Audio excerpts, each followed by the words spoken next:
حضرت ابو امامہ رضی اللہ تعالیٰ عنہ بیان کرتے ہیں کہ میں نے رسول اللہ صلی اللہ علیہ وسلم کو فرماتے ہوئے سنا اقرأوا القرآن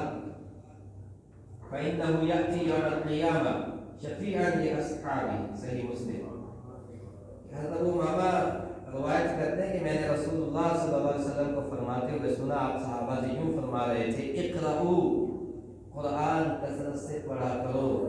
اس لیے کہ قیامت والے دن یہ اپنے ساتھیوں کے لیے سفارشی بن کر آئے گا۔ یوم یفر المرء من اخیہ، وہ دن کیسا ہوگا قیامت کا، اس کی آگے تفسیر بہت لمبی ہے لیکن یہ آیات سن لیں۔ وَأُمِّهِ وَأَبِيهِ وَصَاحِبَتِهِ وَبَنِيهِ لِكُلِّ امْرِئٍ مِّنْهُمْ يَوْمَئِذٍ شَأْنٌ يُغْنِيهِ، ہر شخص یعنی اس نے تو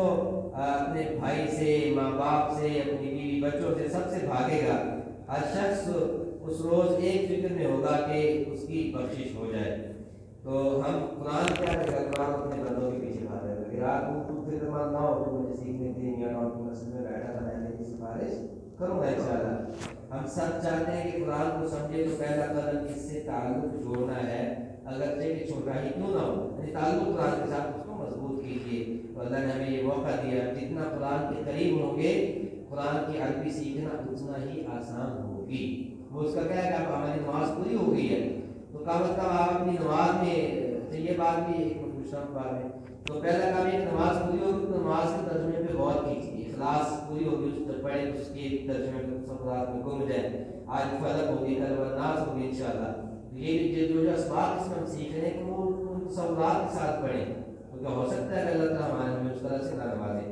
پہلا ہوم ورک یہ قرآن مجید کی تلاوت کے لیے روزانہ کم از کم 5 منٹ ضرور نکالیں،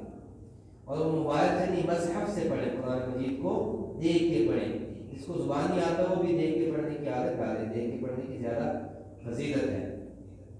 تو ختم سے پہلے ایک بات یہ کہ اب ہماری نماز پوری ہو گئی، اب یہ آپ بتائیں کہ اس سے کچھ نمازوں میں کچھ چینجنگ محسوس ہوئی ہے، کچھ میں سب رات میں پتہ چلا ہے کہ ہم کہاں پہ کھڑے ہیں، کس کے سامنے کھڑے ہیں، سبحان ربی العظیم کیا ہے، سبحان ربی الاعلی کیا ہے، التحیات للہ والصلوات والطیبات کیا ہے۔